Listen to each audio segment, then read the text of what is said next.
Price the lord. Sehion Bible ഹബിലെ പുതിയ വീഡിയോയിലേക്ക് ഏവർക്കും സ്വാഗതം. ഇന്നത്തെ വീഡിയോയിൽ പാസ്റ്റർ പ്രേംകുമാർ എഴുതി തയ്യാറാക്കിയ ഒരു ചെറിയ ആർട്ടിക്കിളാണ് ഉൾപ്പെടുത്തിയിരിക്കുന്നത്. കണ്ണാടി.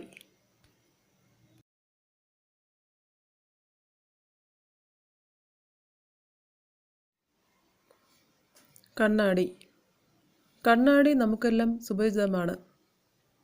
രൂപം പ്രതിഫലിപ്പിക്കുന്ന പ്രതലം, അതാണ് കണ്ണാടി. ദിവസം ഒരു പ്രാവശ്യമെങ്കിലും കണ്ണാടിയിൽ മുഖം നോക്കാത്തവർ ഇല്ല എന്ന് തന്നെ പറയാം. ആദ്യകാലങ്ങളിൽ ലോഹങ്ങൾ മിനുസപ്പെടുത്തി കണ്ണാടിയായി ഉപയോഗിക്കുമായിരുന്നു. നമ്മുടെ പ്രസിദ്ധമായ ആറന്മുള കണ്ണാടി പോലെയുള്ള ലോഹദർപ്പണങ്ങൾ. എന്നാൽ പിന്നീട് ഗ്ലാസുകൾ ഈ ഉദ്ദേശത്തിന് ഏറ്റവും അഭികാമ്യമെന്ന് മനസ്സിലാക്കിയത് മുതൽ മിക്കവാറും സ്ഫടിക ദർപ്പണങ്ങൾ സാധാരണമായി. വാസ്തവത്തിൽ കണ്ണാടി രൂപത്തെയല്ല പ്രതിഫലിപ്പിക്കുന്നത്, വെളിച്ചത്തെയാണ്.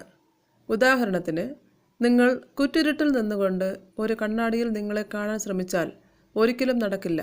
നിങ്ങളുടെ മേൽ വെളിച്ചമുണ്ടെങ്കിൽ മാത്രമേ നിങ്ങളുടെ രൂപം കണ്ണാടിയിൽ കാണാൻ കഴിയൂ. ദൈവവചനം വായിക്കുകയും കേൾക്കുകയും ഒക്കെ ചെയ്യുമ്പോൾ ഇതാണ് സംഭവിക്കുന്നത്. വചന വെളിച്ചം നാം ആരെന്ന് കാണിച്ചു തരുന്നു. നമ്മെ വ്യക്തമായി സ്വയം കാണാൻ കഴിയുന്നില്ലെങ്കിൽ കൂടുതൽ വെളിച്ചത്തിലേക്ക് മാറുക, അഥവാ കൂടുതലായി ദൈവവചനത്തെ പഠിക്കുകയും ധ്യാനിക്കുകയും ചെയ്താൽ നാം ആരെന്ന് കൂടുതൽ വ്യക്തമാകും. അത് നമ്മെ തന്നെ തെറ്റുകൾ തിരുത്തി മുന്നോട്ട് പോകാൻ സഹായിക്കും. കണ്ണാടി കള്ളം പറയില്ല എന്ന് പറയാറുണ്ട്. യഥാർത്ഥ രൂപത്തെയാണ് അത് പ്രതിഫലിപ്പിക്കുന്നത്. മുഖത്ത് അഴുക്ക് പറ്റിയിട്ടുണ്ടെങ്കിൽ അത് കണ്ണാടിയിൽ പ്രതിഫലിക്കുമ്പോൾ കണ്ണാടിയോട് ദേഷ്യപ്പെട്ടിട്ട് യാതൊരു കാര്യവുമില്ല. പകരം മുഖം കഴുകുകയാണ് വേണ്ടത്. വചനം നമ്മുടെ കുറവുകൾ കാണിച്ചു തരുമ്പോൾ വചനത്തോട് ദേഷ്യപ്പെട്ട് അതിനെ ഉപേക്ഷിക്കാതെ ജീവിതം ക്രമപ്പെടുത്താം. നോർവേയിൽ ഉള്ള ഒരു ചെറിയ പട്ടണമാണ് ഇർജുഗൻ. വലിയ പർവ്വതങ്ങളാൽ ചുറ്റപ്പെട്ട ഒരു പ്രദേശം. സുഖകരമായ കാലാവസ്ഥയും സുന്ദരമായ ഭൂപ്രകൃതിയും ഇർജുഗനെ ഒരു സ്വപ്നഭൂമിയാക്കുന്നു. എന്നാൽ ഈ പട്ടണം ഒരു വെല്ലുവിളിയെ നേരിടുന്നുണ്ട്. ശൈത്യകാലമായാൽ 6 മാസത്തേക്ക് ഈ പട്ടണത്തിൽ സൂര്യപ്രകാശം എത്തുകയില്ല.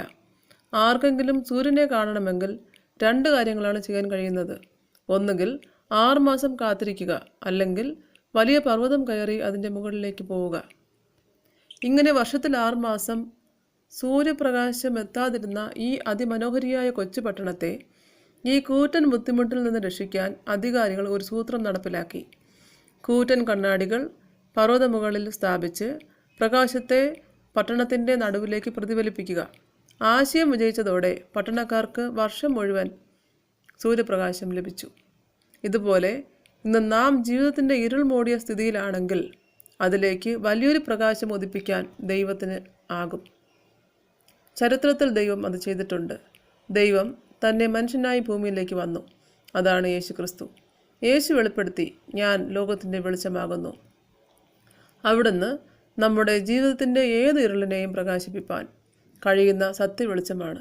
ജീവിതത്തിൽ ഇരുട്ട് പരത്തുന്ന രോഗം, അസമാധാനം, അന്ധവിശ്വാസം, ദാരിദ്ര്യം എന്നുവേണ്ട ഏതൊരു പ്രശ്നത്തിലും ദൈവിക വെളിച്ചം അവിടുന്ന് നൽകും.